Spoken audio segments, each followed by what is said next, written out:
Michel se fige en voyant un petit lynx blessé franchir la porte de l'église en pleine messe, son pelage maculé de sang. Dans la seconde qui suit, il comprend que personne ici ne restera le même après cette apparition. Avant de continuer, n'oubliez pas de vous abonner à la chaîne, d'aimer la vidéo et de dire en commentaire d'où dans le monde vous nous regardez. C'est parti. Dans la vieille ville de Saint-Ambroise, un lieu où le temps semblait s'être figé, tout le monde se préparait pour la messe dominicale. L'église, construite il y a plus de 2 siècles, dominait la place centrale avec sa façade imposante et ses cloches d'un autre âge. Les fidèles, habillés sobrement, franchissaient le grand portail en bois, guidés par le carillon limpide qui résonnait dans l'air frais. Au cœur de cette petite communauté, la messe n'était pas simplement un rituel religieux, mais un moment de communion où chacun trouvait un apaisement. Ce dimanche-là, un soleil timide traversait les vitraux, projetant des arcs de couleurs sur les bancs de bois et illuminant les visages recueillis. Personne ne se doutait qu'un événement aussi inattendu qu'émouvant allait bientôt bouleverser ce havre de paix. En tête de l'assemblée, le curé Pierre, figure bienveillante et respectée, se préparait à prononcer son homélie. D'une voix chaleureuse, il accueillait les retardataires et esquissait un sourire à chaque enfant bruyant. Derrière lui, les cierges allumés laissaient filtrer une légère odeur de cire, tandis que l'orgue ancien trônait en arrière-plan, prêt à faire résonner ses notes solennelles. L'atmosphère était empreinte d'une sorte de sérénité, comme si, en ce lieu, toutes les inquiétudes du monde extérieur perdaient soudain leur importance. Les fidèles s'agenouillaient, croisaient les mains et se recueillaient, loin d'imaginer qu'une surprenante visite bouleverserait l'ordre établi. Dans cette église historique, on ne s'attendait certainement pas à la venue d'un animal sauvage. Lorsque la porte s'ouvrit à nouveau, personne ne prêta vraiment attention. C'était peut-être un villageois en retard ou un voyageur de passage. Pourtant, un silence inattendu s'installa dès que quelques fidèles tournèrent la tête pour voir qui arrivait. Un petit lynx apeuré et hésitant se tenait là, sur le seuil. Ses yeux ronds et dorés, brillants de curiosité mêlée de crainte, scrutaient l'assemblée silencieuse. Sa silhouette fine et gracile suggérait un jeune félin à peine sorti de l'enfance. Des murmures s'élevèrent, un mélange d'étonnement et d'incrédulité. Jamais, dans l'histoire de cette paroisse, un lynx ne s'était aventuré à l'intérieur pendant une messe. La première réaction fut la stupeur. Certains restèrent figés, d'autres échangèrent des regards perplexes, et quelques-uns retinrent leur souffle, craignant que la bête ne bondisse sur un enfant ou ne sème la panique. Mais la créature ne bougeait pas, comme si elle cherchait elle-même une forme de réconfort dans cet endroit sacré. Les rares enfants présents, curieux, commencèrent à avancer timidement vers l'animal, avant d'être rappelés à l'ordre par leurs parents inquiets. Le curé Pierre, lui, demeurait immobile près de l'autel, scrutant le lynx avec une compassion dans le regard. Les lumières colorées qui filtraient à travers les vitraux semblaient envelopper la scène d'une aura presque mystique. Enfin, le curé brisa le silence. D'une voix douce, il invita l'assemblée à ne pas céder à la peur. Son visage exprimait davantage la bienveillance que l'étonnement. Il savait, par son engagement auprès des plus démunis, que tout être en détresse méritait de la compassion. Sans quitter le lynx des yeux, il demanda à un des fidèles, Michel, un garde-chasse à la retraite, d'approcher avec prudence. Michel s'exécuta, avançant lentement dans l'allée centrale, les mains en évidence pour ne pas effrayer le jeune fauve. À chaque pas, l'atmosphère gagnait en tension, et pourtant on sentait qu'un fil invisible de confiance tentait de se tisser entre l'homme et l'animal. Les battements de cœur de Michel résonnaient presque aussi fort que ceux du lynx, chacun ressentant la fragilité de cet instant. Par une intuition inexplicable, le vieux garde-chasse perçut que l'animal n'était pas en quête de proie, mais plutôt d'aide. En s'approchant suffisamment, il remarqua que le pelage d'un gris argenté du petit lynx était maculé de boue, et que son flanc portait une égratignure profonde, probablement causée par un piège ou un barbelé. Les pupilles dilatées du félin trahissaient la douleur et l'épuisement. Michel leva alors la main avec lenteur, offrant ses doigts pour que le lynx puisse en humer l'odeur. Un frisson parcourut l'assemblée lorsqu'on vit la petite créature faire un pas vers lui. Le lynx, d'abord hésitant, avança son museau humide pour renifler la main tendue. Un murmure d'émotion parcourut l'église lorsqu'il posa délicatement sa patte sur le poignet de Michel, comme s'il cherchait un appui ou un réconfort. Jamais on n'aurait imaginé assister à une telle scène dans ce lieu de culte. Plusieurs fidèles, soudain submergés par la compassion, sentirent leurs yeux s'embuer de larmes. Il y avait dans ce geste une forme de supplication muette, comme si l'animal disait « Aidez-moi ». Cet instant suspendu dans le temps résumait toute la vulnérabilité d'un être qui, loin de son habitat, avait dû franchir les frontières de la peur pour trouver la main humaine. Une fois le premier contact établi, Michel s'assura que le lynx ne représentait pas de danger immédiat. Lentement, il posa son manteau sur le sol, invitant l'animal blessé à s'y installer. À la surprise générale, le lynx se laissa faire, trop faible pour protester. Quelques croyants se signèrent, comme pour remercier le ciel d'avoir permis que la rencontre se passe sans drame. Dans le fond de l'église, certains se risquèrent à applaudir légèrement, les larmes aux yeux, d'autres restèrent simplement muets d'admiration. Le curé Pierre s'approcha alors, son missel toujours à la main, comme pour bénir cette scène improbable qui rassemblait l'homme et la nature dans un même élan de solidarité. Dans ces instants délicats, chacun comprit que l'animal n'était pas seulement un visiteur égaré, mais un symbole vivant de la compassion que prônait l'Évangile. Tandis que Claudine nettoyait la plaie avec douceur, Michel rassurait le lynx d'une voix calme.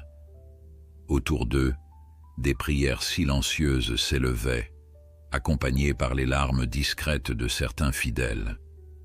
Le curé Pierre, ému, remercia Dieu pour ce moment de grâce. Dans cette église séculaire, un simple geste de solidarité transfigurait la messe en une véritable célébration de l'humanité et du respect du vivant. La congrégation, d'abord figée par l'émerveillement, reprit peu à peu vie autour du lynx blessé. Quelques personnes, surmontant leur appréhension, s'approchèrent à pas feutrés pour mieux observer la scène.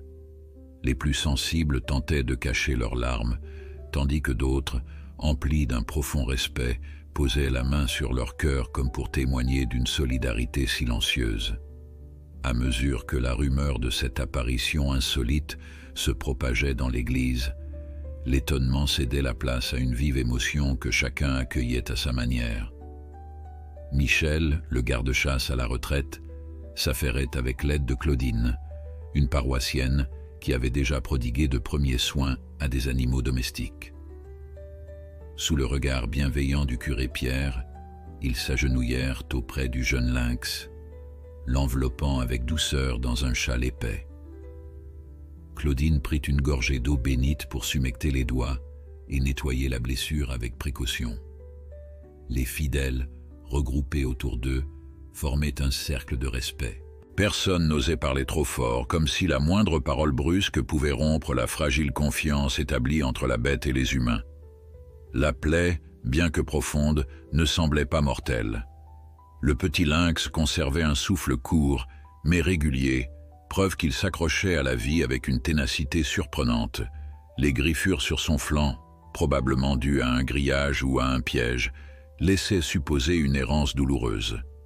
Michel, habitué à la faune sauvage, remarqua également la maigreur du félin.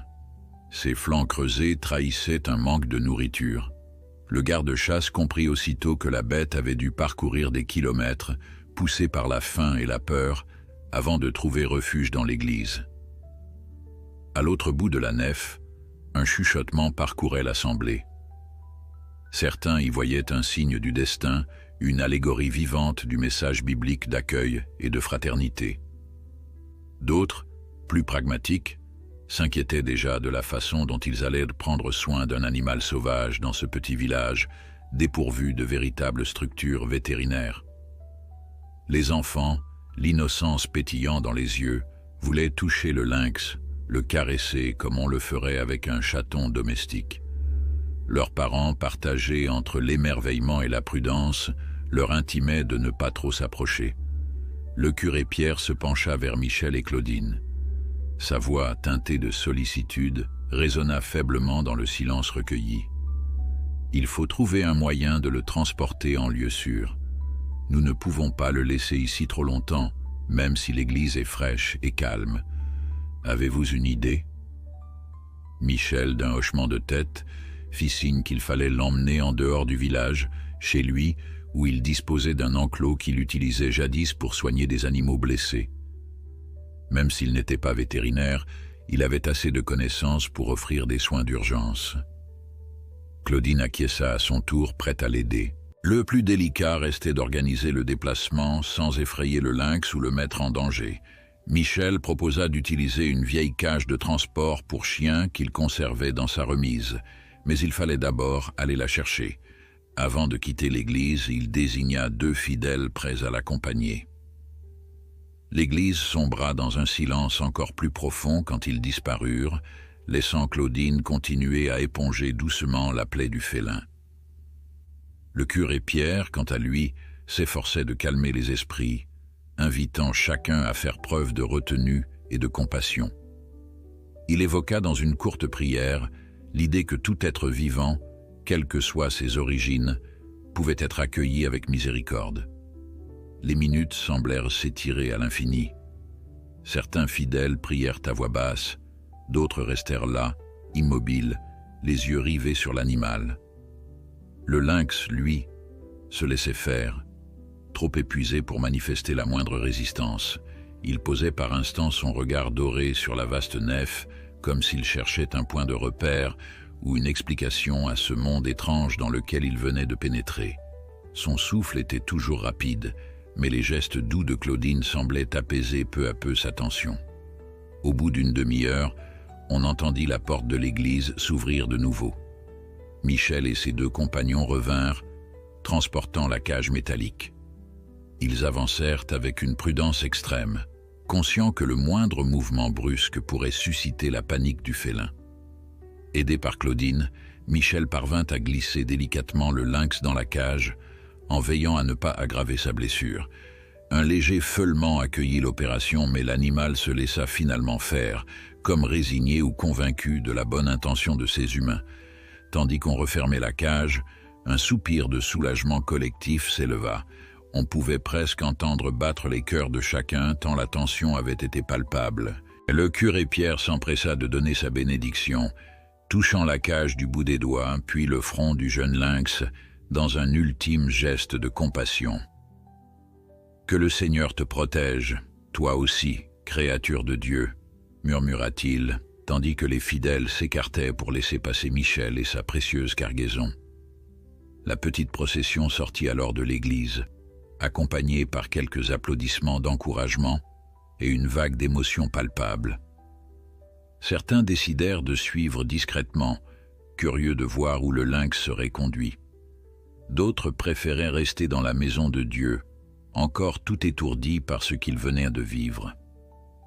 Les cloches se remirent à carillonner, comme pour signaler que la messe reprenait son cours. Pourtant, plus personne n'avait le cœur à la liturgie traditionnelle. C'est comme si la grâce était déjà passée par un autre chemin, celui de la compassion envers l'animal en détresse. À l'extérieur, l'air frais fouettait les visages. Le village de Saint-Ambroise, d'ordinaire si calme, semblait habité d'une nouvelle ferveur.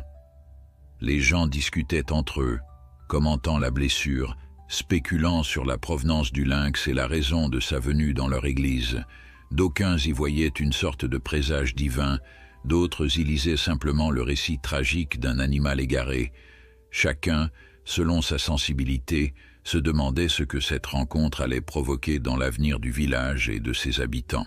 Michel s'installa au volant de sa vieille camionnette avec, à ses côtés, Claudine, qui veillait sur la cage, le curé Pierre vint leur glisser quelques mots d'encouragement avant qu'ils ne partent. « Tenez-moi au courant de son état, et s'il a besoin de nourriture particulière, nous ferons une collecte. Nous devons prendre soin de cette créature. » Michel promit de donner des nouvelles dès qu'il aurait examiné plus en détail la blessure. Puis le véhicule démarra, soulevant un petit nuage de poussière sur la route en terre battue qui menait à l'extérieur du village.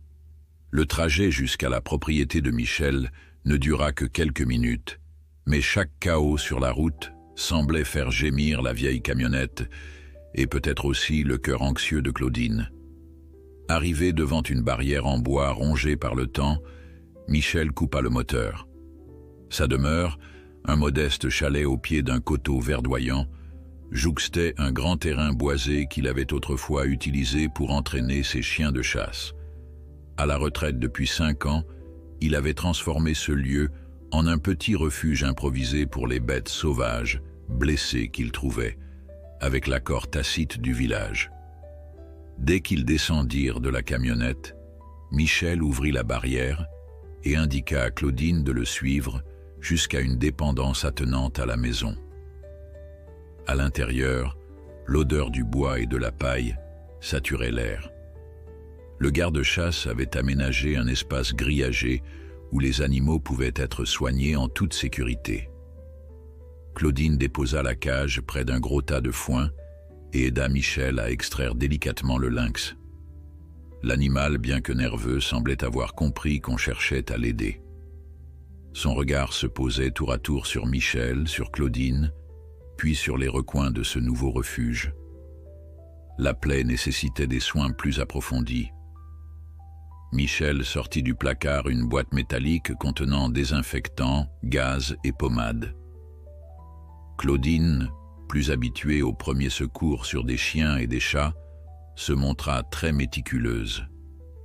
Ensemble, ils nettoyèrent de nouveau la blessure, constatant qu'elle n'avait pas empiré depuis l'église. Le lynx grognait légèrement, mais ne tentait pas de fuir. Sans doute la fatigue et la douleur l'avaient-ils rendu docile, ou bien, plus mystérieusement, son instinct lui soufflait-il que ces humains-là n'étaient pas une menace. Quand la plaie fut pansée, Claudine et Michel s'accordèrent un instant de répit. Le garde-chasse apporta un seau d'eau fraîche et un vieux bol en métal qu'il remplit soigneusement. Le lynx, après un moment d'hésitation, se rapprocha lentement pour laper l'eau. Cette scène fit sourire Claudine, émue de voir la confiance s'installer petit à petit. Elle caressa l'idée que le destin avait peut-être placé sur leur route cette petite créature pour leur rappeler la valeur de la solidarité. À quelques kilomètres de là, dans le village, la messe s'était terminée dans une ambiance inhabituellement solennelle. Certains fidèles, encore bouleversés, n'avaient pu s'empêcher de raconter l'histoire à leurs voisins qui n'étaient pas présents. Très vite, la nouvelle se répandit. Un lynx avait interrompu la cérémonie et s'était laissé secourir sans la moindre violence. Même ceux qui ne fréquentaient pas l'église se diraient curieux d'apprendre comment un tel événement avait pu se produire et surtout, si la bête s'en sortirait. Une question persistait dans tous les esprits. Pourquoi était-il entré dans l'église? Par instinct de survie? Par hasard? Ou y avait-il quelques signes à interpréter? Dans la dépendance de Michel, la lumière commençait à décliner, teignant l'endroit d'une teinte dorée. Claudine, épuisée mais le cœur léger, posa la main sur l'épaule de Michel pour le remercier de son accueil. Le lynx, quant à lui, s'était allongé sur la paille, les oreilles légèrement dressées, observant tout ce qui l'entourait avec une attention silencieuse. Dans un souffle à peine audible, Claudine murmura « Repose-toi, petit fauve.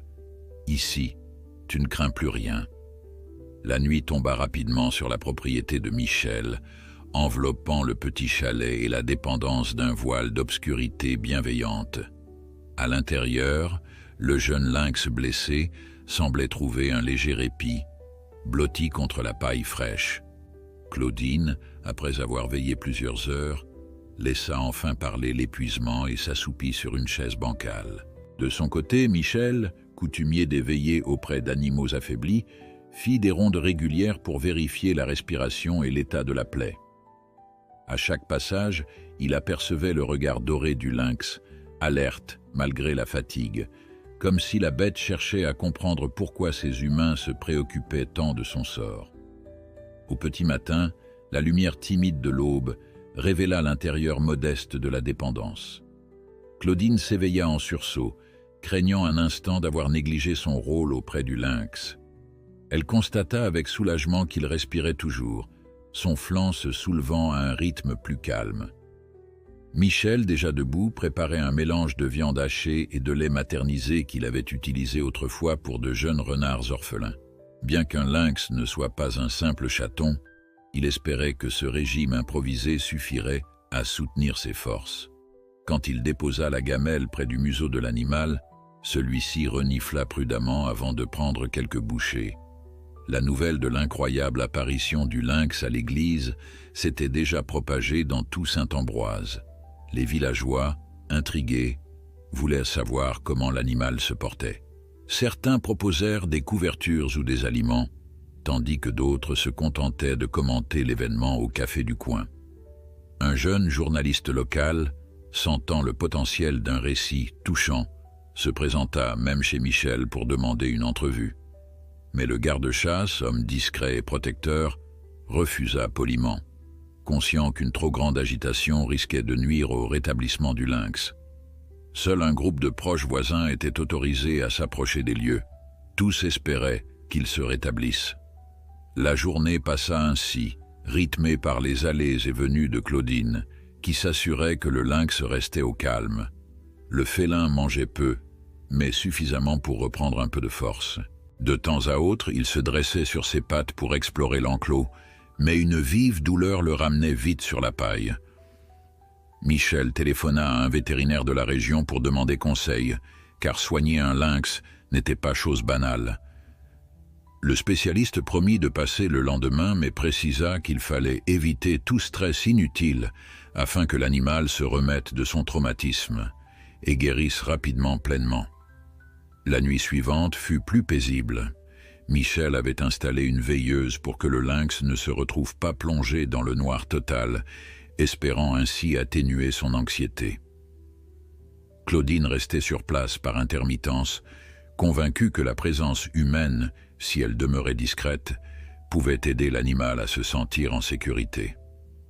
Dehors, un fin croissant de lune éclairait la cour, et l'on entendait parfois un renard pousser son cri nocturne. Le lynx semblait se détendre peu à peu, comme si son instinct comprenait que ces lieux, malgré leur étrangeté, ne lui voulaient aucun mal. Il ferma parfois les yeux. Au petit matin, un discret coup de klaxon signala l'arrivée du vétérinaire. Grand et mince, avec une barbe poivre et sel, il se présenta sous le nom de Paul Bérard, spécialisé dans la faune sauvage. Michel et Claudine l'accueillirent avec soulagement, conscients qu'ils allaient enfin bénéficier d'un avis professionnel. Après avoir enfilé des gants et pris une mallette d'instruments, le vétérinaire examina la plaie du lynx, vérifia sa température et son rythme cardiaque. Il resta pensif un instant, puis expliqua que, malgré la gravité initiale, la blessure n'était pas infectée. L'animal avait de bonnes chances de guérison et retrouvait rapidement vigueur. Avant de partir, Paul proposa un protocole de soins précis. Il laissa des comprimés antibiotiques à dissoudre dans la nourriture et recommanda de surveiller la cicatrisation. Il conseilla également de limiter les contacts humains pour que le lynx conserve son instinct sauvage.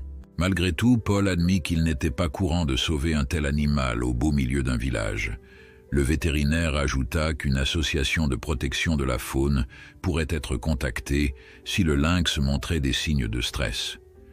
Michel et Claudine prirent note de chaque détail, reconnaissant de bénéficier d'un tel accompagnement. Puis, il salua l'assemblée cordialement. Dans les jours qui suivirent, le lynx montra des signes de légère amélioration. Sa plaie commença à cicatriser, bien que la prudence restât de mise. Claudine passait chaque matin pour lui donner les antibiotiques, dissimulés dans un peu de nourriture. Michel, quant à lui, veillait à maintenir l'enclos propre et à préserver une ambiance calme. Les villageois continuaient de venir aux nouvelles, mais on veillait à ce qu'aucune foule ne perturbe l'animal. Certains parlaient déjà de miracle, rappelant l'image du lynx franchissant la porte de l'église. Pour Michel et Claudine, c'était avant tout un acte de solidarité humain et désintéressé.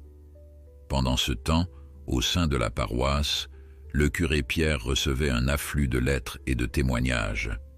Des croyants d'autres régions avaient entendu raconter l'histoire du lynx et voulaient exprimer leur émotion. Certains faisaient le parallèle avec des récits bibliques, d'autres voyaient dans l'animal une métaphore de la fragilité humaine. Pierre, homme de foi mais pragmatique, répondait avec humilité, rappelant que le vrai miracle venait de la compassion collective. Il rendait hommage à Michel et Claudine, dont l'attitude incarnait selon lui le message d'amour et d'hospitalité prôné par l'Évangile. Les échos de ce geste résonnaient au-delà du village. Un soir, alors que le crépuscule teintait le ciel de nuances rosées, Michel ouvrit doucement la porte de l'enclos. Le lynx était maintenant capable de se tenir droit et de se déplacer sans trop boiter. Claudine, émue, murmura qu'il faudrait sans doute le relâcher un jour, si son état continuait de s'améliorer. Michel hocha la tête, partageant cette conviction que la nature devait reprendre ses droits. L'animal, sentant la brise du soir, huma l'air avec une attention particulière. Dans son regard, on percevait déjà un appel vers la liberté, écho d'une existence sauvage qu'aucune cage ne pouvait éteindre ou briser. Dans les jours qui suivirent la visite du vétérinaire, le jeune lynx reprit lentement des forces au sein de l'enclos de Michel. La plaie, bien que toujours sensible, cicatrisait de façon encourageante. Claudine, attentive et méticuleuse, continuait d'administrer les comprimés antibiotiques chaque matin en veillant à les dissimuler dans la nourriture pour que l'animal ne se méfie pas. Souvent, le lynx s'approchait d'elle avec un mélange de curiosité et de prudence, flairant l'odeur de ses mains avant de se reculer d'un pas. Chaque mouvement contenait une forme de grâce féline, malgré la boiterie encore visible. Au village, l'histoire du petit lynx de l'église alimentait toujours les conversations. Le curé Pierre eut au fait de remarquer que les paroissiens se montraient plus solidaires, plus unis qu'avant. Certains proposèrent même de faire une collecte pour aider Michel dans l'achat de viande adéquate. D'autres lui offrirent des couvertures supplémentaires ou du matériel de soins. Bien que Saint-Ambroise soit un hameau modeste, les cœurs s'étaient ouverts à la souffrance de cette créature sauvage, et cet élan de générosité suscitait une certaine fierté dans la communauté. Pourtant, tous ne partageaient pas le même enthousiasme. Un petit groupe de sceptiques, mené par un chasseur nommé Gaston, s'inquiétait des conséquences d'une telle bienveillance envers un fauve. Quand il sera guéri, il partira peut-être attaquer nos volailles, murmurait-il autour de lui, tentant de semer le doute. Gaston et ses amis craignaient que le lynx, une fois rétabli, n'établisse son territoire trop près du village. Quelques personnes, influencées par ce discours, se demandèrent s'il ne valait pas mieux que l'animal soit confié rapidement à une réserve ou à un parc animalier. On en parla même au café local, où les discussions s'envenimaient parfois. Michel n'ignorait pas ses craintes. Les rumeurs le peinaient, mais il comprenait qu'une partie de la population, par tradition ou expérience, voyait les prédateurs d'un mauvais œil. Il s'efforça donc d'apaiser les esprits. « Je n'ai pas l'intention de garder ce lynx comme un animal de compagnie », expliqua-t-il un soir à un groupe d'habitants inquiets. « Je souhaite seulement le soigner jusqu'à ce qu'il puisse se débrouiller seul dans la nature. Ensuite, je le relâcherai là où il ne gênera personne. » Malgré sa volonté de bien faire, Michel sentit la tension latente qui pesait sur les épaules de ceux pour qui la faune sauvage représentait d'abord une menace. Pendant ce temps, la dépendance ne désemplissait pas de petits gestes d'attention. Claudine s'était mise en tête de fabriquer un modeste abri supplémentaire pour le lynx, avec l'aide de quelques planches en bois et d'une couverture épaisse. Ainsi, même si l'animal décidait de se tenir à l'écart, il disposerait d'un coin plus isolé, à l'abri des courants d'air. Le lynx, de son côté, explorait toujours davantage son enclos, flairant le moindre recoin, grimpant prudemment sur une branche basse installée là pour qu'il réapprenne à se muscler. Sa démarche gagnait en aisance, et Claudine s'émerveillait de cette résilience. Chaque fois qu'elle croisait son regard, elle se rappelait l'instant où il avait franchi la porte de l'église, comme une apparition improbable. Un après-midi, alors que le soleil était haut dans le ciel, un véhicule inconnu franchit la barrière de la propriété. 3 personnes, arborant des vestes avec un logo représentant un lynx stylisé, s'avancèrent vers Michel. Il s'agissait de membres d'une association de protection de la faune, informés par le vétérinaire Bérard de la présence d'un lynx blessé. Leur porte-parole, une femme prénommée Marion, expliqua qu'il souhaitait évaluer la situation pour déterminer si l'animal pouvait être transféré dans un centre spécialisé, où il bénéficierait d'un suivi permanent jusqu'à son relâché. Michel, partagé entre la gratitude et la méfiance, les conduisit jusqu'à l'enclos pour leur présenter le pensionnaire. Le regard de Marion s'illumina lorsqu'elle découvrit le lynx, lové sur la paille. L'animal, méfiant face à ces inconnus, recula légèrement. Marion, qui avait déjà travaillé au sauvetage d'autres félins sauvages, se pencha pour observer la plaie. « La cicatrisation est en bonne voie, » dit-elle d'une voix douce. « Vous vous en êtes bien occupé. Pour être franche, je suis impressionné par l'engagement dont vous avez fait preuve. » Michel sentit un élan de soulagement. Il avait redouté de recevoir des reproches, mais on le félicitait au contraire de son dévouement. Après quelques minutes, Marion sortit un carnet pour prendre des notes et précisa qu'un examen complémentaire pourrait être nécessaire si le lynx montrait des signes de faiblesse. En fin de journée, alors qu'il prenait le temps de discuter devant l'enclos, Michel expliqua à Marion qu'il envisageait de relâcher l'animal dans une zone forestière éloignée du village dès qu'il serait totalement rétabli. « Nous pouvons vous y aider », proposa Marion. « Notre association dispose d'un site de pré-relâché, un espace clôturé mais proche de l'habitat naturel. Il pourrait y séjourner quelques semaines, le temps de réapprendre à chasser dans des conditions plus proches de la vie sauvage. » Cette idée plut à Claudine, qui voyait là un compromis entre la volonté d'aider et la nécessité de respecter l'instinct du félin. Toutefois, Michel hésitait.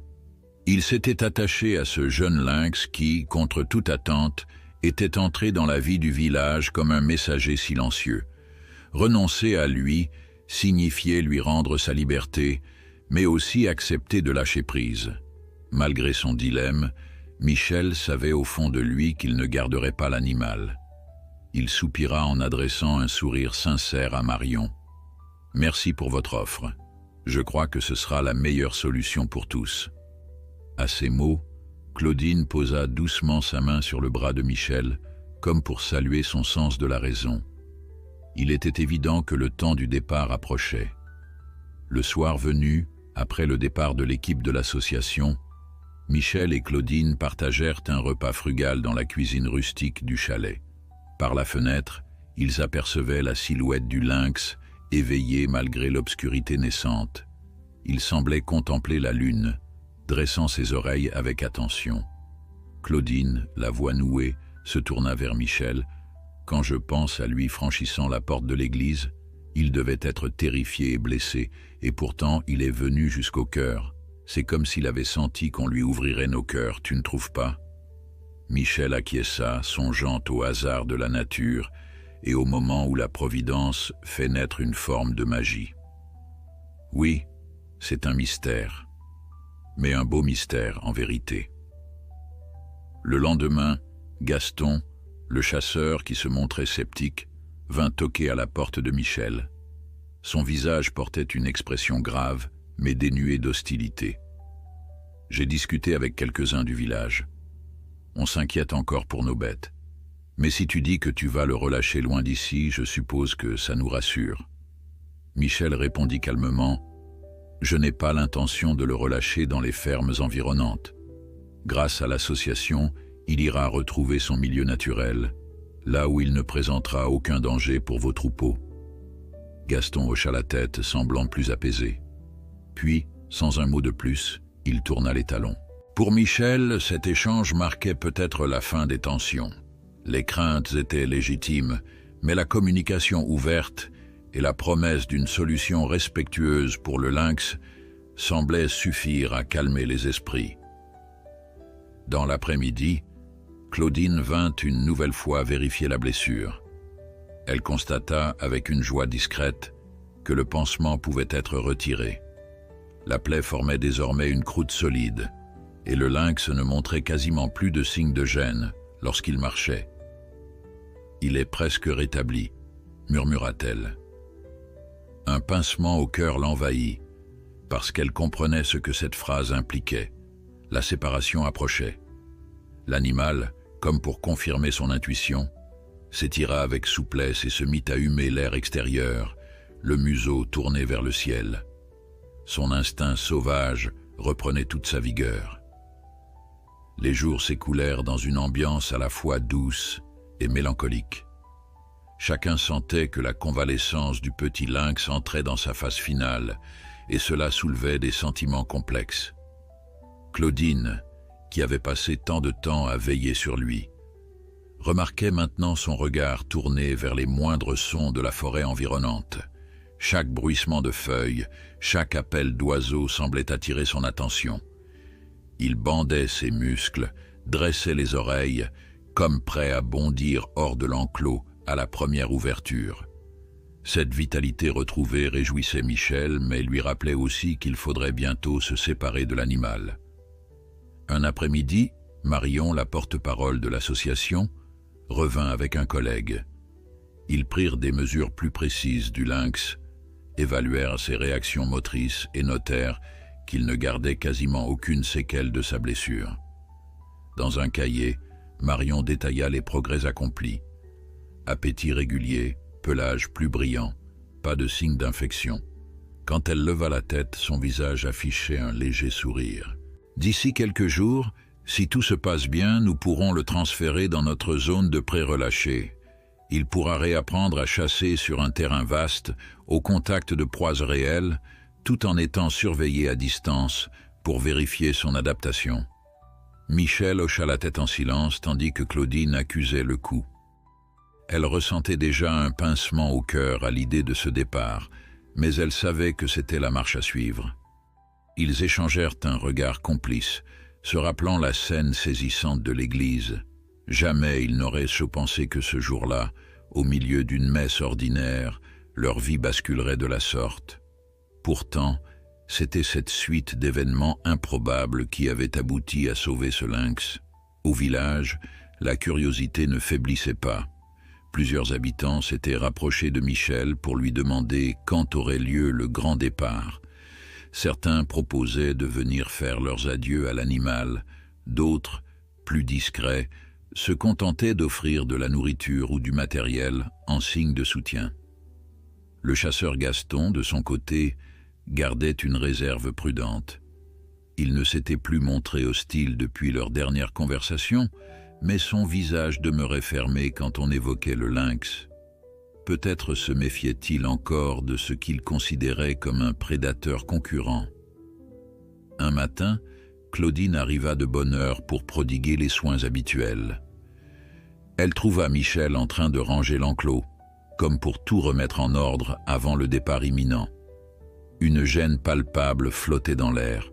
La jeune femme s'accroupit près du lynx, le salua d'une voix douce.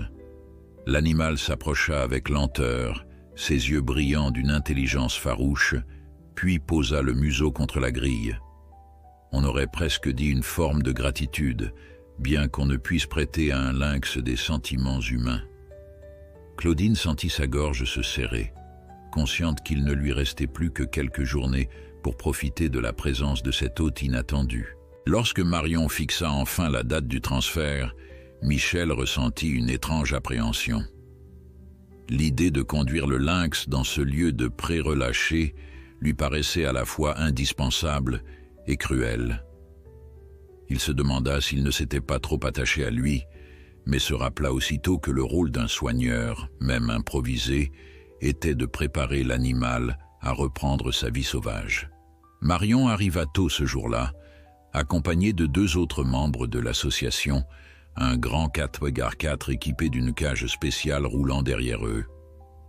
Avant que la manœuvre ne commence, Michel fit sortir les curieux qui s'étaient rassemblés près de la barrière.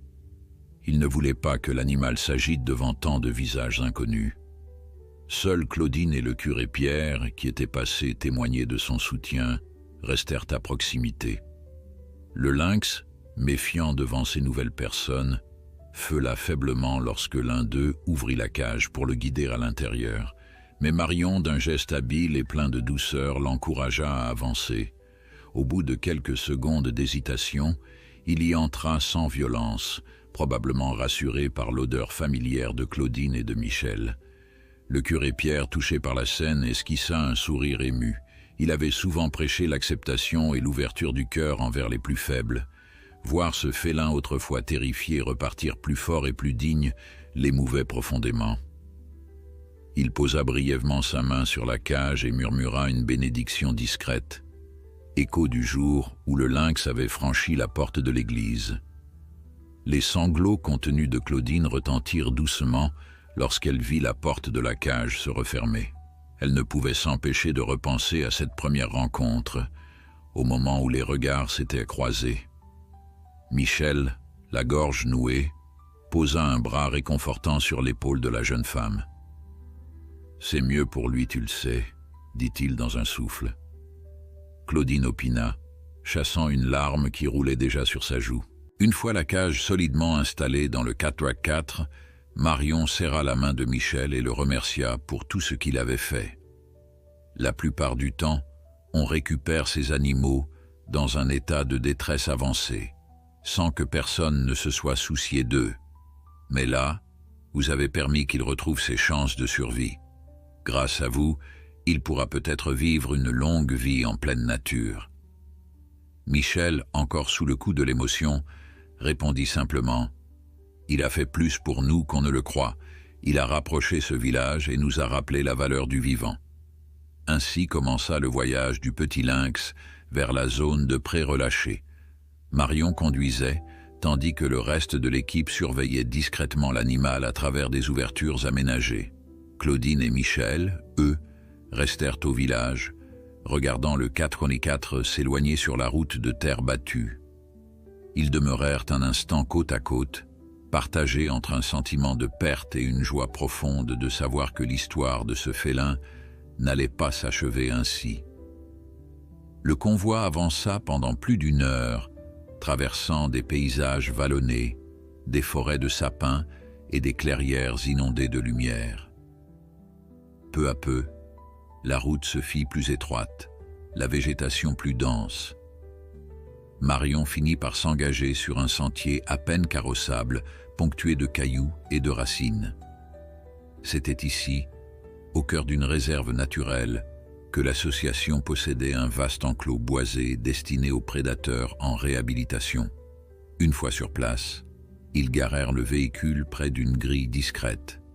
Marion descendit la première et fit signe à ses collègues d'ouvrir un sas de sécurité, permettant de faire entrer la cage sans risque de fuite.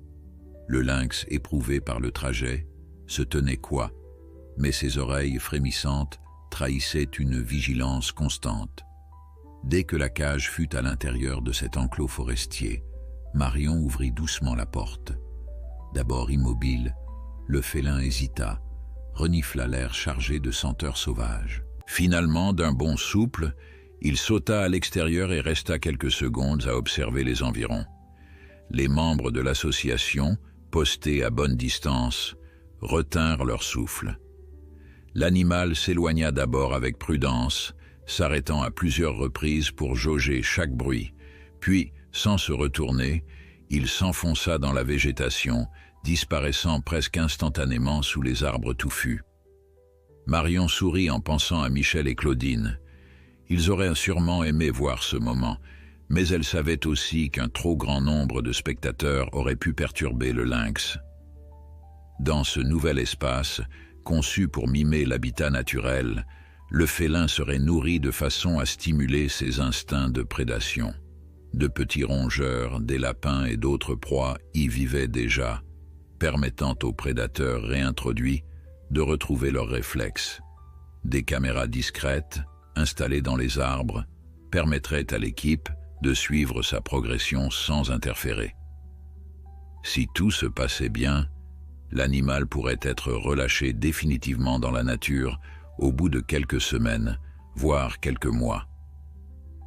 Sur le chemin du retour, Marion ne put s'empêcher de repenser aux yeux humides de Claudine lorsqu'elle avait dit adieu au lynx.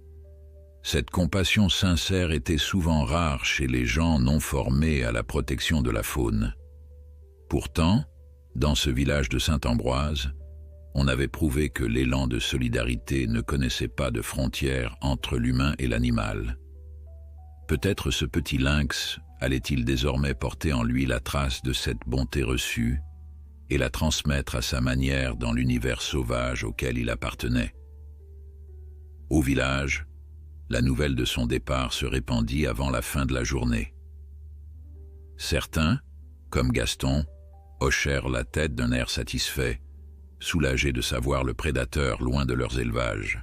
D'autres, au contraire, ressentirent un vague sentiment de vide en réalisant que cette présence insolite avait disparu. Le curé Pierre, quant à lui, publia une courte note sur le panneau d'affichage paroissial, remerciant chacun pour sa participation, petite ou grande, à ce geste de miséricorde envers un être vivant en détresse.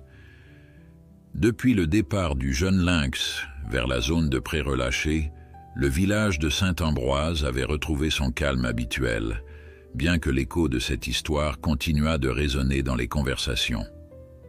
À la boulangerie, chez l'épicier ou devant le café, on échangeait encore des nouvelles de l'animal, se demandant s'il s'acclimatait à son nouvel environnement.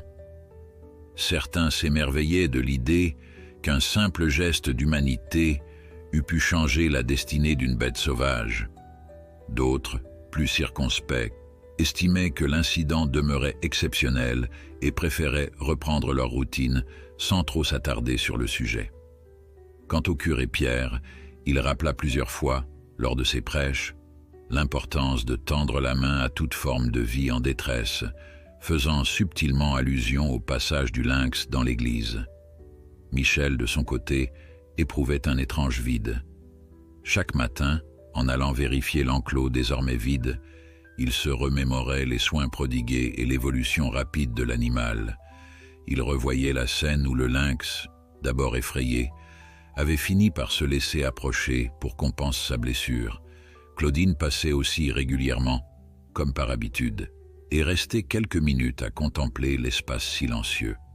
« On dirait que tout est plus calme, mais moins vivant, » dit-elle un jour, la voix teintée de nostalgie. Michel se contenta d'acquiescer. Un chapitre de leur vie semblait s'être refermé, emportant avec lui un sentiment de grâce difficile à décrire. Pourtant, bien que loin du village, le petit lynx continuait de mobiliser l'attention à la zone de pré-relâché. Là-bas, entouré de grands pins, de rochers abrupts et de petits ruisseaux, l'animal retrouvait ses instincts. Il chassait de petits rongeurs libérés à dessein dans l'enclos, grimpait aux troncs d'arbres et retrouvait peu à peu la souplesse de son corps juvénile. Les caméras placées en hauteur permettaient à Marion et à son équipe de surveiller ses progrès sans perturber sa tranquillité. Ils notèrent rapidement que, malgré sa jeunesse, il se montrait étonnamment débrouillard. Sa blessure au flanc ne l'handicapait quasiment plus, et sa curiosité naturelle l'amenait à explorer chaque recoin. Un matin, Marion constata sur les enregistrements que le lynx avait surpris un lapin et l'avait capturé avec une maîtrise certaine. Pour la spécialiste, c'était un signe crucial.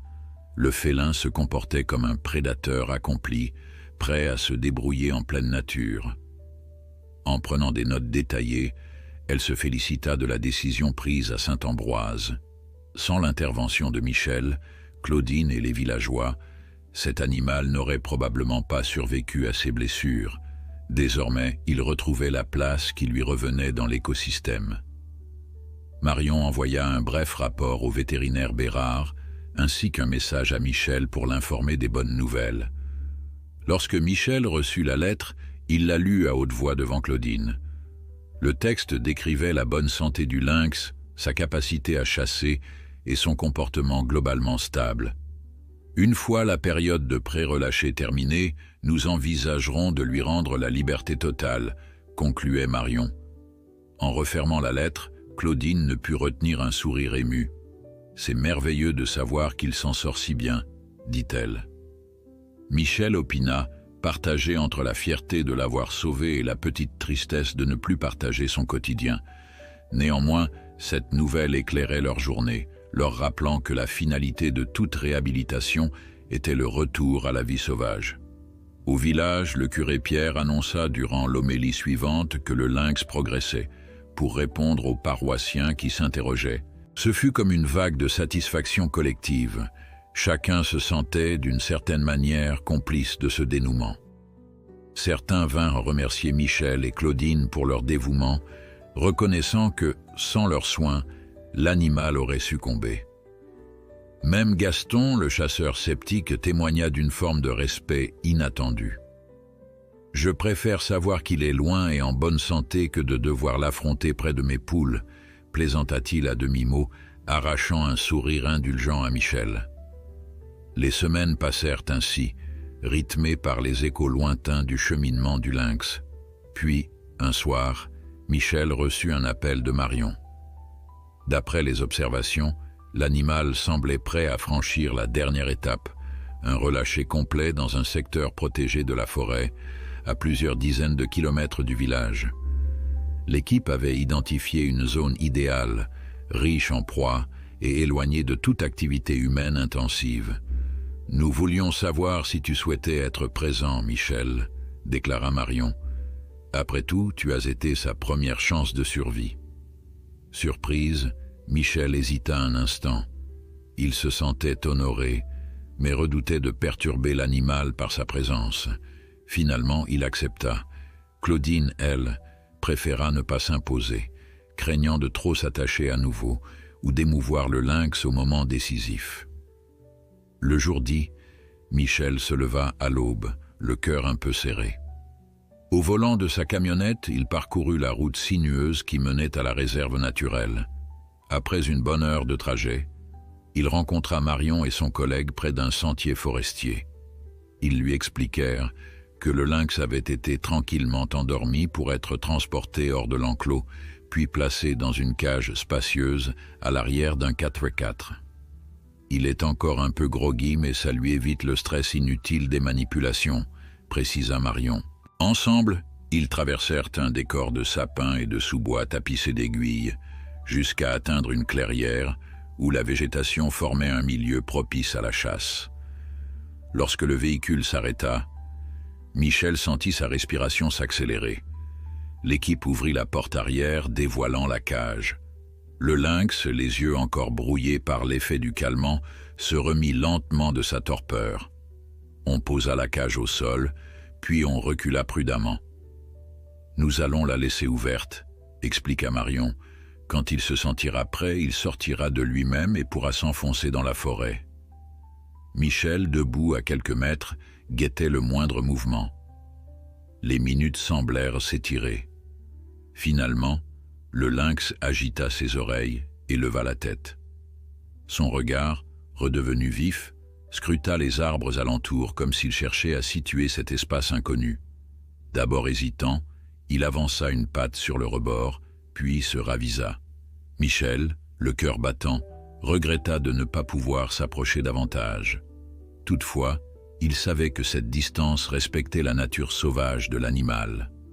Au bout d'une poignée de secondes, le lynx s'extirpa de la cage en quelques pas prudents et s'arrêta dans la clairière. Une brise légère caressa son pelage, soulevant les brins d'herbe autour de lui. Ses narines palpitaient, happant l'odeur des sapins et de la terre humide. Soudain, il jeta un regard en arrière, presque comme un clin d'œil au destin, puis bondit en direction d'un fourré épais disparaissant entre les fougères. Michel laissa échapper un soupir où se mêlaient joie et nostalgie. Il resta un moment à fixer l'endroit où l'animal s'était évanoui dans la végétation, porté par l'appel de la liberté. Marion, s'approchant doucement, posa une main sur son épaule. « C'est la meilleure fin possible », dit-elle avec un sourire. Michel acquiesça, son regard encore embué d'émotion. Dans ce silence respectueux, tout semblait retomber à sa juste place. Le lynx retournait à la vie sauvage, et lui, l'ancien garde-chasse, reprenait le cours de la sienne, avec en plus la certitude que chaque geste de bienveillance peut changer un destin. Sur le chemin du retour, il ne put s'empêcher de penser à Claudine, au curé Pierre et à tous les habitants de Saint-Ambroise. Il devinait qu'ils attendraient de ses nouvelles. Peut-être organiserait-il une petite réunion au village pour raconter l'instant où le félin avait retrouvé sa liberté, ou peut-être, plus simplement, partagerait-il son récit à ceux qui voudraient l'entendre, dans la sincérité d'un cœur reconnaissant. Une page se tournait, mais l'histoire du petit lynx continuerait à nourrir l'imaginaire collectif du village. L'animal qui, un jour, était entré dans l'église pour chercher refuge, et qui, grâce à la compassion des hommes, avait pu repartir vivre dans la splendeur de la forêt. Au lendemain du retour de Michel dans le village de Saint-Ambroise, un étrange calme régnait dans l'air. Bien qu'il n'y eût plus de convalescents à l'enclos, le souvenir de l'animal imprégnait encore les lieux. En rangeant les affaires qui avaient servi à soigner le lynx, bouteilles vides de désinfectant, bandages, gamelles, Michel ressentait une satisfaction intime mêlée d'une pointe de mélancolie. Il songeait à la manière dont tout avait commencé, cette apparition imprévue à l'église, cet élan général de compassion, et finalement ce voyage vers la liberté. Chaque détail semblait désormais baigné dans une aura presque irréelle, comme si un rêve venait de s'achever. En traversant la place du village, Michel ne put qu'observer le visage des gens qu'il croisait. Certains l'interpellaient pour lui demander des nouvelles du lynx. D'autres se contentaient de lui adresser un sourire bienveillant, conscient qu'il avait joué un rôle décisif dans cette histoire. Le curé Pierre, quant à lui, proposait de commémorer l'événement lors d'une messe symbolique, où l'on prierait pour la préservation de la vie sauvage. L'idée fit écho dans le cœur de nombreux paroissiens, qui voyaient dans ce lynx un signe qu'il fallait davantage protéger la nature environnante. Le soir même, Claudine passa voir Michel, comme elle en avait pris l'habitude. Alors qu'elle franchissait la barrière en bois, elle s'arrêta un instant pour contempler l'enclos vide. L'absence de la silhouette féline la saisit. Elle imaginait l'animal trottant désormais sous la voûte des grands pins, traquant des proies, ou se reposant à l'abri d'un rocher, libre de toute contrainte. Dans le silence de l'air frais, elle perçut un léger frisson, comme si la forêt voisine murmurait son approbation. Lorsqu'elle entra dans la maison, elle trouva Michel installé à la table, un sourire discret illuminant son visage. Je repense à son dernier regard avant de s'enfoncer dans les fougères, dit-il doucement. Claudine opina, tentant de retenir l'émotion qui montait. C'est comme s'il nous avait remerciés à sa manière. Les jours suivants, une nouvelle routine s'installa à Saint-Ambroise. Le curé Pierre organisa, le dimanche d'après, une courte cérémonie où il rappela que la solidarité n'était pas réservée qu'aux humains. Au fond, chaque créature de Dieu mérite considération, prêcha-t-il devant une assemblée qui, pour la première fois, avait vu de ses propres yeux combien un simple geste de bonté pouvait avoir des répercussions durables. À l'issue de la messe, plusieurs fidèles exprimèrent leur désir de s'engager davantage dans la préservation de la biodiversité locale. On parla d'installer, non loin du village, des panneaux indiquant la présence éventuelle de lynx ou d'autres animaux sauvages, pour mieux sensibiliser les randonneurs. Cette volonté collective, bien que timide, se concrétisa peu à peu. Avec l'aide du maire, une poignée de bénévoles installèrent un stand d'information près de la place un samedi pour expliquer quels animaux vivaient dans les environs et comment cohabiter pacifiquement avec eux. Gaston, le chasseur méfiant, s'approcha un moment de ce stand. Malgré ses réserves, il écouta le discours d'un jeune bénévole sur la nécessité de préserver la chaîne alimentaire. « Je ne suis pas contre la faune », déclara Gaston, « mais je redoute les conséquences si les prédateurs deviennent trop nombreux. » Le bénévole, plutôt que de le contredire frontalement, chercha à dialoguer, évoquant les équilibres naturels. Gaston ne fut pas totalement convaincu, mais il repartit avec un tract, preuve d'une ouverture d'esprit naissante. Pendant ce temps, Michel recevait parfois des mises à jour de Marion, la responsable de l'association. Elle lui indiquait que le lynx semblait parfaitement s'adapter dans la forêt, hors de la zone de pré relâchée. Ils avaient capté, grâce à un collier émetteur temporaire, quelques signaux montrant ses déplacements sur un vaste territoire. Chaque fois qu'il lisait ces nouvelles, Michel ressentait un élan de fierté. Il repensait aux instants difficiles où la plaie saignait encore, à la fragilité de l'animal lorsqu'il s'était laissé approcher pour la première fois. Et voilà qu'il évoluait désormais en véritable seigneur de la forêt. Un soir, Claudine et Michel décidèrent de rendre visite au curé Pierre, désireux de lui raconter les dernières informations. Ils le trouvèrent dans la sacristie, en train de trier de vieux ouvrages théologiques. Le prêtre, ravi, les invita à s'asseoir devant une tasse de tisane. Quand Michel expliqua que le lynx avait déjà parcouru plusieurs kilomètres en pleine nature, Pierre joignit les mains avec un air de satisfaction. « Le récit de cet animal est devenu pour moi un exemple concret de la manière dont la main tendue peut transformer des destinées, » dit-il d'une voix basse. Bien sûr, nous le savions déjà pour les humains, mais c'est la première fois que la communauté s'unit ainsi pour un être sauvage. Touchée par ces mots, Claudine confia qu'elle-même se sentait transformée. « J'étais venue ce matin-là à la messe sans grande conviction, pour être franche, avoua-t-elle. Puis quand j'ai vu ce lynx franchir la porte et implorer de l'aide à sa manière, quelque chose en moi a changé. Je me suis dit, si on ne l'aide pas, qui le fera ? Pierre la félicita doucement, rappelant que ce simple élan, que certains nommeraient grâce et d'autres pure bienveillance, avait permis un miracle de la nature. Au fil des semaines, la notoriété de Saint-Ambroise grandit au-delà des frontières du canton. Un journaliste d'une chaîne régionale vint enquêter sur cette histoire de lynx entré dans l'église. Son reportage souligna le rôle de Michel, de Claudine et du curé, mais surtout mit en lumière l'esprit d'entraide qui caractérisait le village. Bien sûr, Gaston et quelques autres habitants plus réservés craignirent un afflux de touristes avides de sensations, mais le maire rassura tout le monde. L'objectif n'était pas de transformer Saint-Ambroise en attraction, mais de sensibiliser le public. Si des visiteurs venaient, ce serait pour découvrir la beauté de la nature environnante et comprendre que la cohabitation avec la faune sauvage était possible. Au grand étonnement de certains, les tensions s'apaisèrent. Petit à petit, même les plus sceptiques admettaient que la bienveillance à l'égard du lynx n'avait pas déclenché de catastrophe. Au contraire, elle avait éveillé une conscience écologique naissante. Les discussions au café tournaient moins autour de la peur du prédateur et davantage autour de la préservation des équilibres naturels. Plusieurs familles, inspirées par le récit de l'animal blessé, décidèrent d'emmener leurs enfants faire de petites promenades encadrées pour observer la faune locale, sous la conduite de Michel, ravi de transmettre son savoir.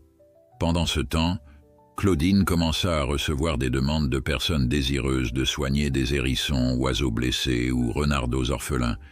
Bien qu'elle ne fût ni vétérinaire ni spécialiste, elle s'appuyait sur son expérience auprès du lynx et sur les conseils de professionnels pour orienter au mieux. Ainsi, petit à petit, Saint-Ambroise prit l'allure d'un village protecteur de la vie animale, où les bêtes en difficulté pouvaient trouver un refuge temporaire avant d'être relâchées. Le maire salua l'initiative, promettant d'allouer un petit budget municipal à l'équipement nécessaire pour cette nouvelle vocation naissante. Un jour, Claudine, prise de nostalgie, demanda à Michel: « Crois-tu qu'un jour, par hasard, le lynx repassera ici? Peut-être s'aventurera-t-il à nouveau près de l'église ?» Michel sourit, l'air pensif. « C'est peu probable, » répondit-il. « Son territoire actuel se trouve loin d'ici, mais qui sait? La nature est pleine de surprises. Et même s'il ne revient pas, il vivra comme il doit vivre, en lynx, libre et sauvage. » Sur ces mots, un silence complice s'installa. Claudine repensa alors à l'instant si particulier où elle avait aperçu la silhouette du fauve dans la pénombre de l'église. Cette rencontre, pourtant brève, avait gravé en elle un sentiment de beauté et de fragilité qu'elle ne parvenait pas à décrire. Le soir même, alors qu'elle rejoignait sa maison, Claudine leva les yeux vers le ciel. Les étoiles brillaient d'un éclat rare. Une pensée fugace lui traversa l'esprit.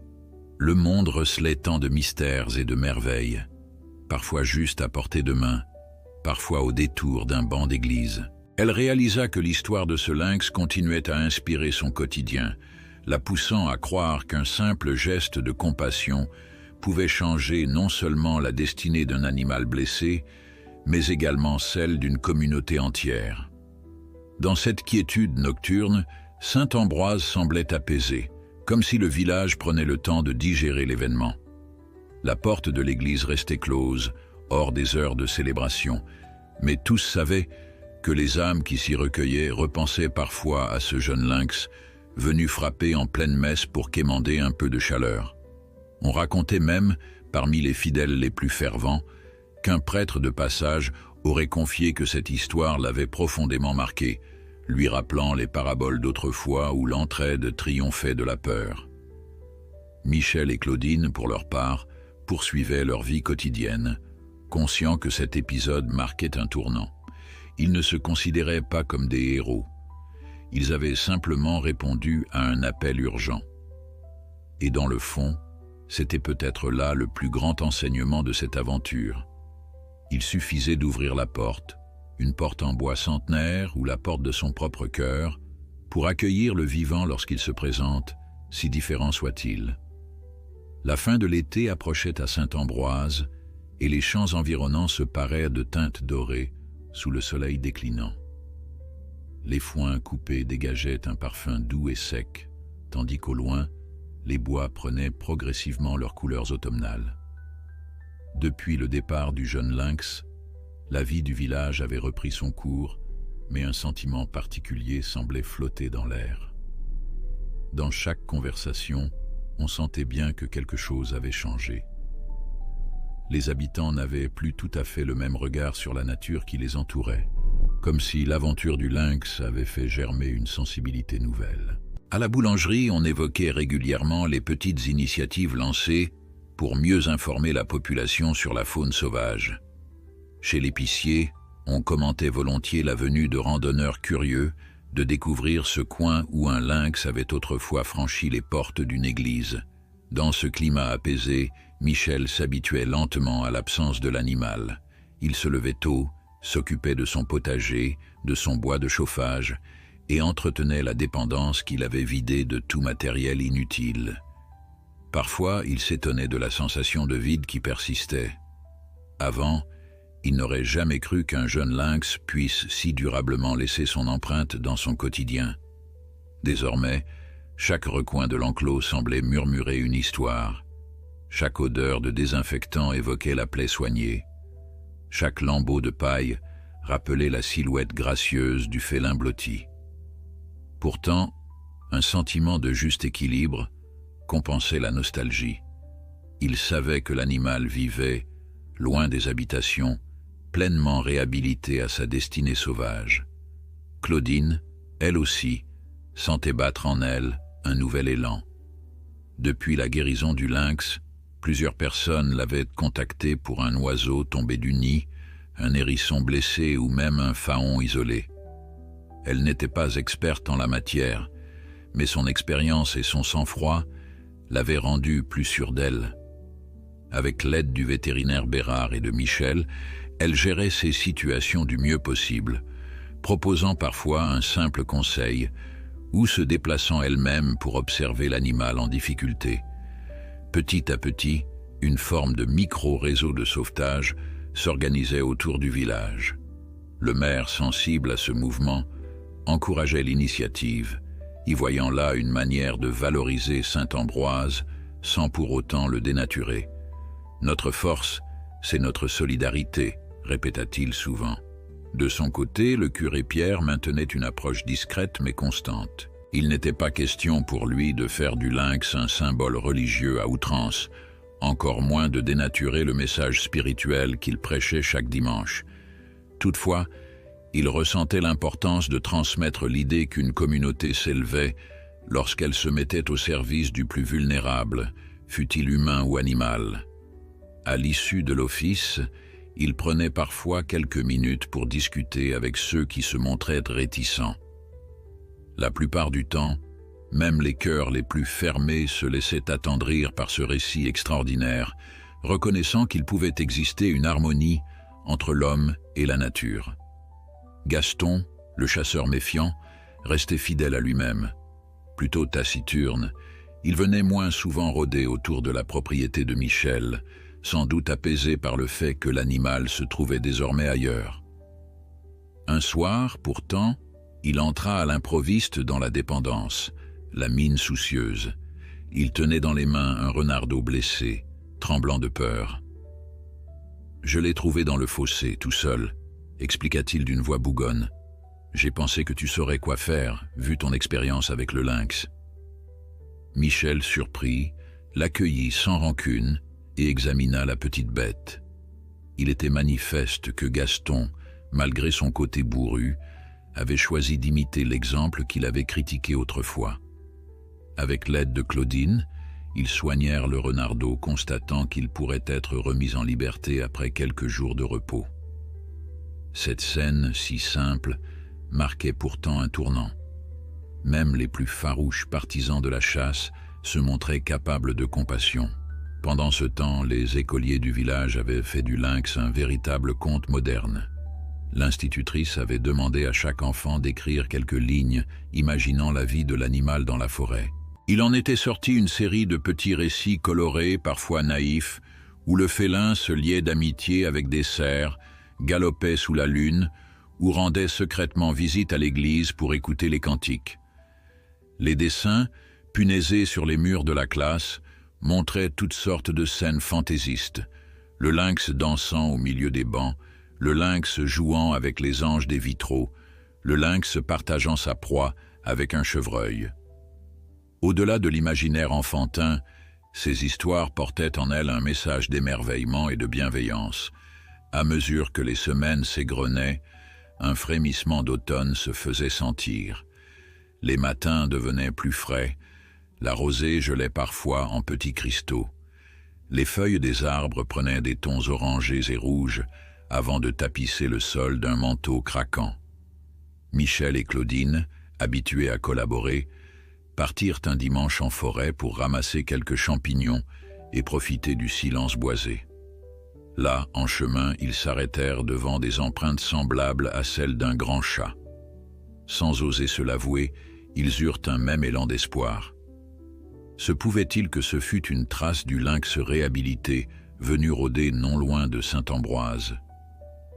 Peut-être appartenait-elle à un congénère, car d'autres félins vivaient dans la région. Impossible de le déterminer. Quoi qu'il en fût, cette découverte fit battre leur cœur un peu plus fort. Claudine proposa alors à Michel de s'informer auprès de Marion. Mais il hésita. Laissons-lui sa vie. S'il est revenu dans les parages, ce n'est pas à nous de l'identifier à tout prix. Nous devons respecter la distance qui le sépare du monde humain. Claudine approuva. Ils poursuivirent leur promenade, goûtant le plaisir simple d'évoluer dans la nature, conscients de la densité du vivant autour d'eux. Le chant discret d'une mésange, le bruissement d'un écureuil dans les branches, la course légère d'un lièvre, tout leur semblait plus vibrant depuis cette aventure. Comme si leur sens, avant engourdi, s'était éveillé à la symphonie du vivant.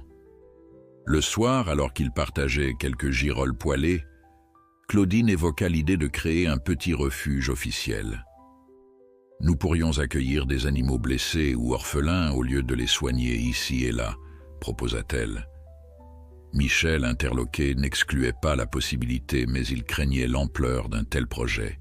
« Cela demande des autorisations, des ressources et beaucoup de temps, » répondit-il posément. « Mais pourquoi pas si le village se mobilise ?» Emballée, Claudine exprima son désir de se former davantage. Elle souhaitait suivre quelques formations pour être plus efficace et peut-être convaincre d'autres bénévoles de s'impliquer. Cette ambition, au départ timide, commença à prendre forme au fil des semaines. Le maire, tenu au courant, y vit une opportunité de dynamiser Saint-Ambroise tout en servant une cause noble. Il convoqua une petite réunion au sein de la mairie invitant le curé Pierre, Michel, Claudine et plusieurs habitants intéressés. Ensemble, ils discutèrent des possibilités et des obstacles. Gaston assista même à la réunion, se tenant en retrait, mais ne manifestant aucune hostilité. La plupart des gens parlèrent du besoin d'un local adapté, d'un budget pour la nourriture et les soins, et d'un cadre légal pour la détention temporaire d'animaux sauvages. Le curé, lui, offrit de mettre à disposition un terrain jouxtant l'église, à condition que le projet obtienne l'accord des autorités compétentes. À la fin de la réunion, chacun semblait sous le charme de cette idée. Même si beaucoup de questions restaient sans réponse, on sentait un enthousiasme collectif. Pour certains, c'était une suite logique à l'histoire du lynx.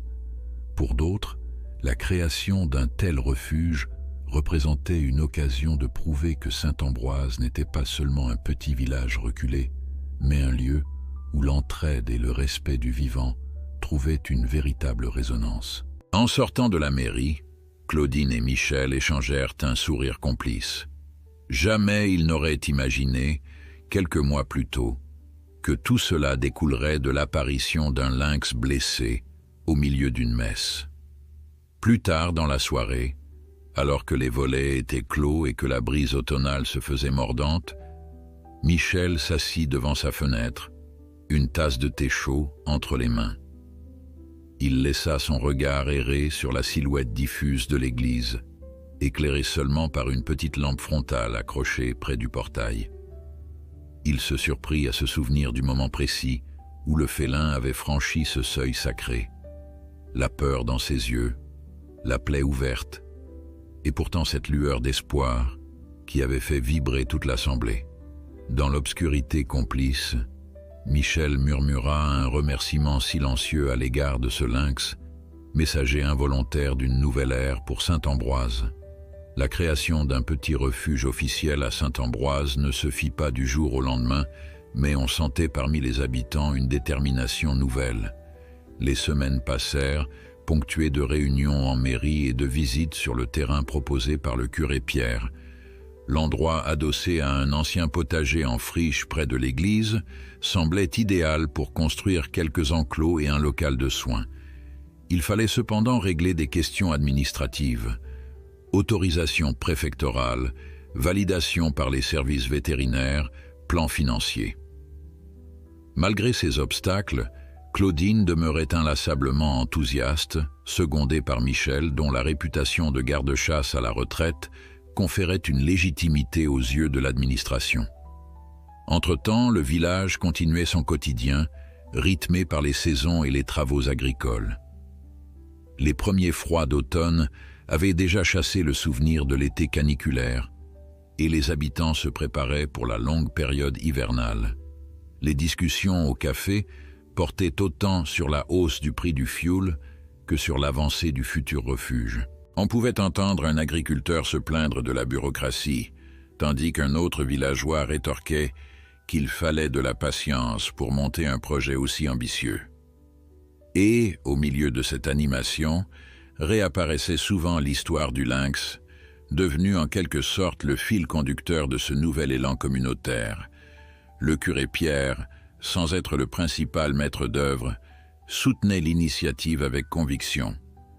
Dans ses sermons, il évoquait parfois l'équilibre fragile de la création et la nécessité de protéger toute forme de vie. Son implication donnait au refuge un parfum d'humanisme bienveillant, assez loin des polémiques habituellement suscitées par la cohabitation avec la faune sauvage.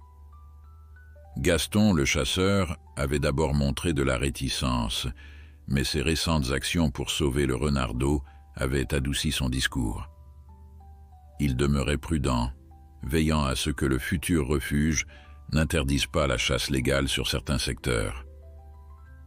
Toutefois, il reconnaissait qu'il valait mieux recueillir les animaux blessés que les laisser dépérir. Un après-midi, Claudine reçut un appel de Marion, la porte-parole de l'association qui avait pris en charge le lynx. Son ton à la fois joyeux et inquiet éveilla la curiosité de Claudine.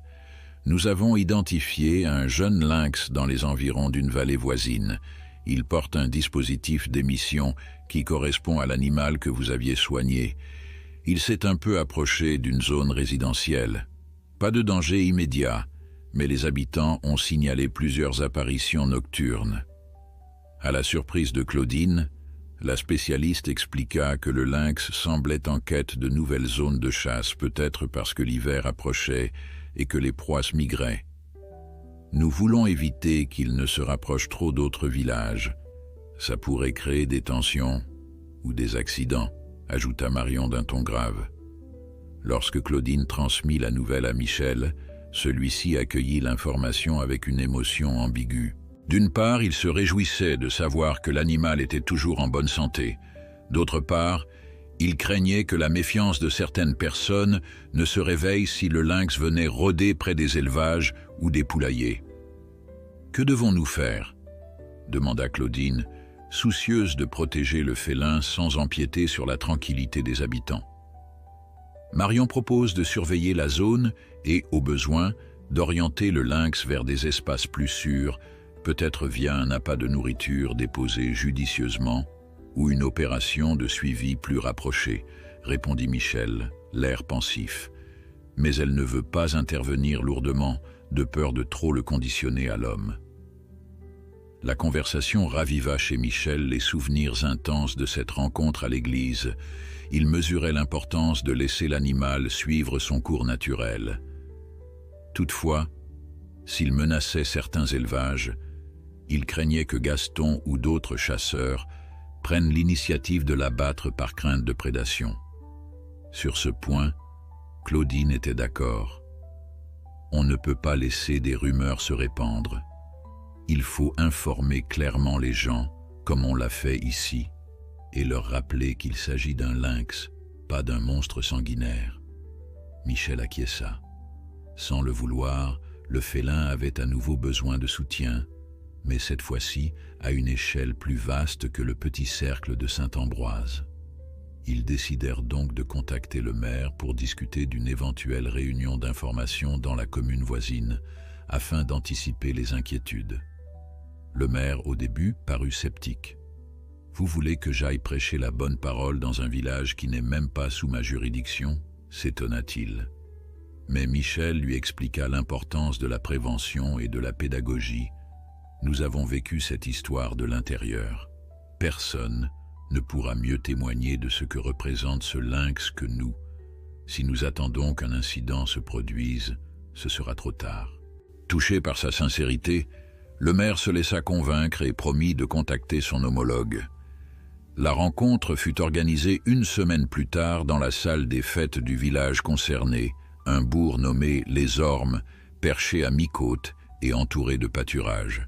Claudine, Michel et même le curé Pierre s'y rendirent, accompagnés par Marion et un collègue de l'association. Ils espéraient ainsi désamorcer les tensions et clarifier la réalité d'un lynx sauvage. En entrant dans la salle, ils découvrirent une trentaine de visages fermés, agriculteurs, éleveurs, chasseurs locaux. Certains avaient les bras croisés, l'air de dire « encore des étrangers » qui veulent nous dicter leurs lois. Marion ouvrit la séance en présentant brièvement le parcours de l'animal et rappelant son rôle important dans l'équilibre écologique. Ensuite, Michel prit la parole. D'abord mal à l'aise, il décrivit néanmoins avec franchise l'état dans lequel il avait trouvé le lynx, comment il avait été soigné et pourquoi il devait reprendre sa liberté. Petit à petit, les mines se décrispèrent. Quand Michel parla de la fois où le fauve avait traversé l'église en pleine messe, un murmure d'étonnement parcourut l'auditoire. Plusieurs agriculteurs adoucirent leurs expressions, songeant qu'un animal blessé, même sauvage, pouvait donc chercher refuge de manière inattendue. Puis, le curé Pierre se leva, et dans un discours mesuré, il souligna la valeur universelle de la compassion, sans exagérer l'aspect religieux. Il rappela que l'Évangile prônait la bonté envers les plus faibles, ce qui, dans la situation de ce jeune lynx, devenait un principe applicable. Nous ne sommes pas là pour vous culpabiliser si vous défendez vos élevages, précisa-t-il, simplement pour vous montrer que parfois, l'entraide donne de meilleurs fruits que la peur et la violence. Cet argument simple mais sincère trouva un écho chez plusieurs d'entre eux. Au terme de la réunion, un débat s'engagea. Certains craignaient que le lynx ne vienne dévorer leurs agneaux, d'autres qu'il s'installe durablement à proximité. Marion expliqua qu'un lynx préférait généralement les proies sauvages, comme les chevreuils, et ne s'approchait du bétail qu'en cas de stress ou de manque de nourriture. Michel proposa d'organiser une formation à la pose de clôtures adaptées afin de protéger les enclos. Nous ne pourrons jamais garantir un risque zéro, admit-il, mais nous pouvons diminuer les sources de conflits. Les éleveurs firent la grimace, mais au fond, l'idée de sécuriser leurs enclos valait mieux qu'un affrontement direct. Après 2 heures de discussion, la réunion se termina sur une note apaisée. Le maire de Les Ormes remercia ses visiteurs, admettant qu'il ne s'attendait pas à un échange aussi constructif. Plusieurs habitants de la commune vinrent serrer la main de Michel et de Claudine, leur posant des questions plus précises sur le sauvetage du lynx. Le curé Pierre, lui, conversait avec un groupe de chasseurs, leur assurant qu'il ne remettait pas en cause leur passion, mais qu'il défendait une cohabitation raisonnée. En quittant la salle, Claudine ne put retenir un sourire. Elle sentait qu'ils avaient réussi à changer quelques mentalités, ou au moins à semer le doute dans les préjugés. Sur le chemin du retour, le soleil avait déjà disparu derrière les collines, laissant place à une lueur rougeoyante. Marion roula prudemment sur les routes de campagne, tandis que Michel et Claudine, installés à l'arrière du véhicule, discutaient à voix basse. « On avance, pas à pas, » dit Claudine, un brin fatigué. Le lynx est désormais un symbole, sans qu'il l'ait jamais demandé. Michel sourit en repensant à la scène dans l'église. Il a cherché de l'aide, et ce faisant, il nous a tous aidés à nous dépasser. Marion, qui écoutait d'une oreille, confirma en hochant la tête. C'est souvent comme ça. Les animaux sauvages, sans le vouloir, deviennent des ponts entre les hommes ou entre les villages. Lorsqu'ils regagnèrent Saint-Ambroise, il était tard. L'église était plongée dans la pénombre, seulement éclairée par la lune. Claudine et Michel descendirent du véhicule, saluèrent Marion puis observèrent un instant la façade centenaire. « T'imagines si on nous avait dit que tout ça arriverait à cause d'un lynx blessé entrant dans l'église en pleine messe ?» fit Claudine, la voix empreinte d'une gratitude presque solennelle. Michel acquiesça, le regard pétillant de cette lumière discrète.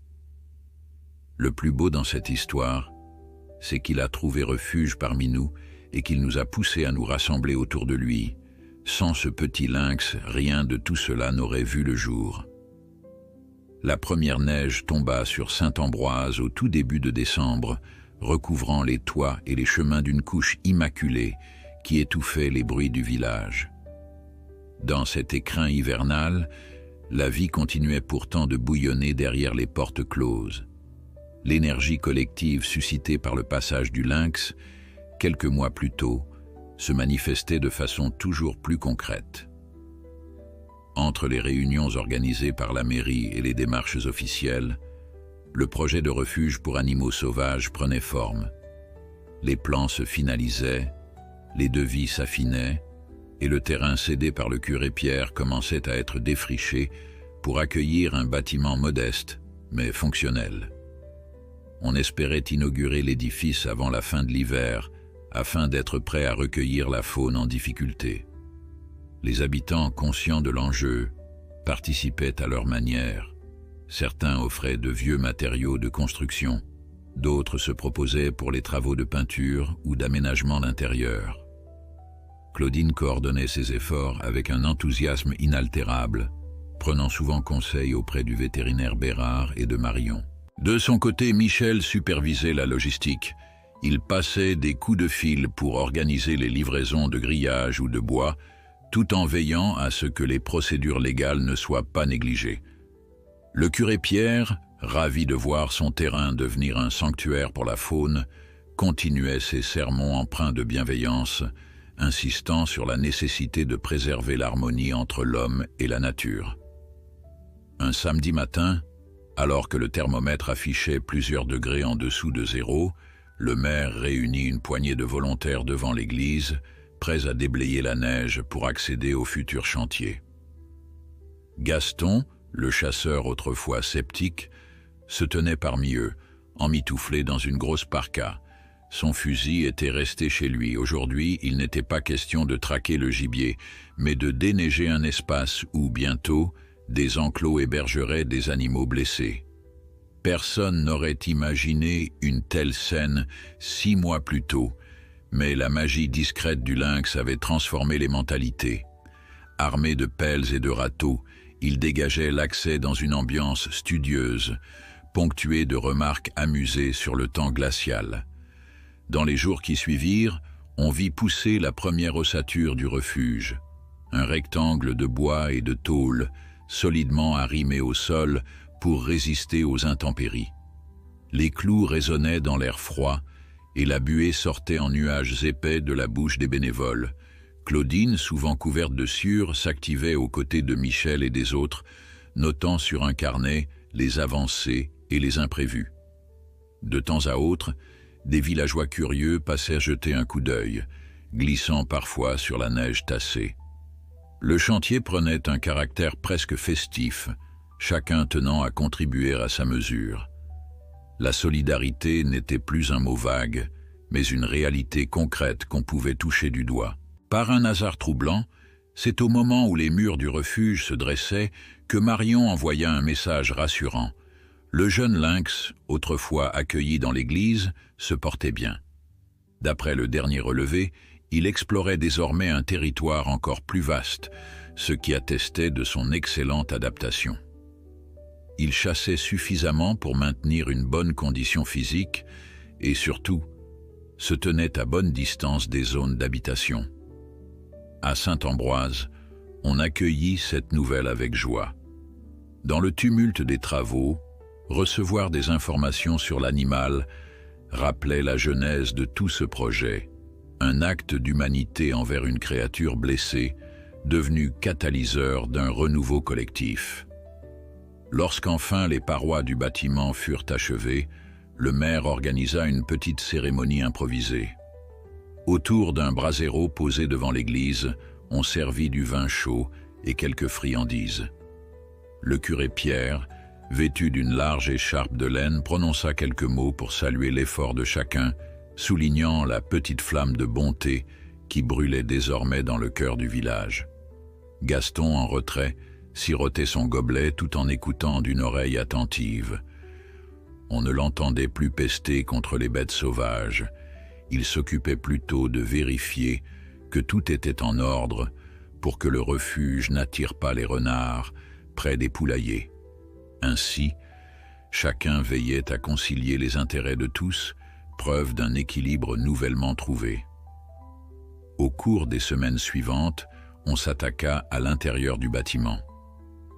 Michel monta quelques cloisons pour créer une salle de soins, tandis que Claudine triait des cartons entiers de fournitures vétérinaires et de médicaments offerts par l'association de Marion. On accrocha au mur des affiches explicatives sur la faune locale: chevreuil, sanglier, hermine, chouette et, bien sûr, lynx. Le but était d'accueillir non seulement les animaux en souffrance, mais aussi les visiteurs curieux d'en apprendre davantage. Dans un coin, on aménagea un espace éducatif pour les enfants, avec des photos, des fiches et quelques accessoires ludiques. L'initiative plaisait au maire, qui entrevoyait la possibilité d'attirer des classes de la région et de tisser des liens pédagogiques. Puis, vint le jour tant attendu de l'inauguration officielle. La neige avait fondu par endroits, découvrant le sol boueux autour du refuge, mais le ciel restait menaçant. Les cloches de l'église sonnèrent en fin de matinée, tandis que les habitants se rassemblaient près du nouveau bâtiment. Une banderole artisanale, peinte par les enfants, pendait au-dessus de la porte principale. Bienvenue au refuge Saint-Ambroise. Le curé Pierre prit la parole pour remercier chaque bénévole, chaque donateur. Marion, venue spécialement, souligna le rôle essentiel de l'information et de la sensibilisation. Claudine, émue, rappela les débuts improbables de cette histoire. Il y a quelques mois, personne n'aurait parié qu'un simple lynx blessé en quête de secours changerait à ce point notre village, déclara-t-elle d'une voix tremblante. Michel, quant à lui, eut droit à un moment particulier. Le maire l'invita à couper le ruban symbolique, geste simple mais hautement significatif. Alors que les ciseaux tranchèrent la soie rouge, un léger vent se leva, comme pour saluer cet instant. Dans la foule, on distingua quelques applaudissements et des regards brillants d'émotion. On aurait pu croire qu'il s'agissait d'un grand événement mondain, mais c'était juste une petite fête villageoise. Pas de projecteurs, pas de caméras, juste des gens unis par une cause partagée. Gaston, resté discret, esquissa un signe d'approbation à l'attention de Michel, qui répondit d'un hochement de tête complice.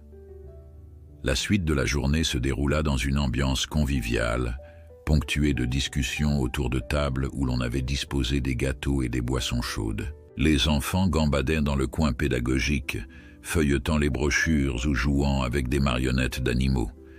Les aînés, emmitouflés dans leurs manteaux, repensaient à l'époque où la seule attraction de Saint-Ambroise était la messe dominicale et la fête patronale.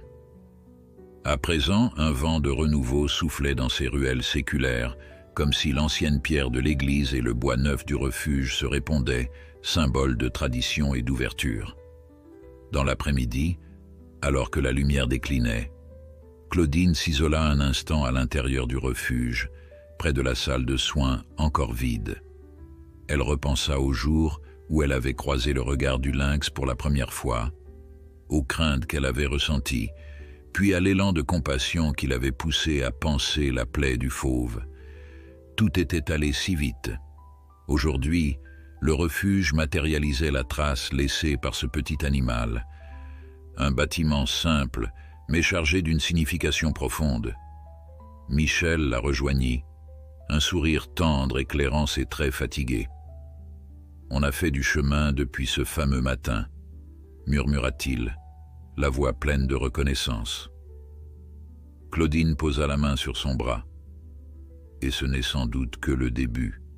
Des bêtes en souffrance, il y en aura toujours. Mais maintenant, nous sommes prêts à leur tendre la main. Dehors, on entendait le murmure des villageois, les éclats de rire des enfants. Le curé Pierre passait en saluant chacun, ajoutant un mot gentil ou un remerciement. Gaston finissait de ranger des chaises, jetant un coup d'œil attentif sur les alentours. La solidarité qui avait jailli de l'histoire du lynx se déployait désormais dans chaque recoin de Saint-Ambroise, tissant des liens que personne n'aurait osé imaginer auparavant. Quand la nuit tomba, une dernière lueur vacillait à l'entrée du refuge, signalant la présence de ce lieu naissant, fruit d'un espoir commun. Le village s'enfonça alors dans le calme, bercé par les bruissements de la forêt proche. Quelque part, dans les massifs enneigés, un jeune lynx courait librement, ignorant tout de l'agitation qu'il avait provoquée. Pourtant, son bref passage dans l'église, un matin où la souffrance l'avait poussé à chercher abri parmi les hommes, n'aurait pas pu laisser de plus belle empreinte. Tandis que les lanternes s'éteignaient une à une, on pouvait presque entendre, dans le silence étoilé, le souffle paisible d'un renouveau partagé.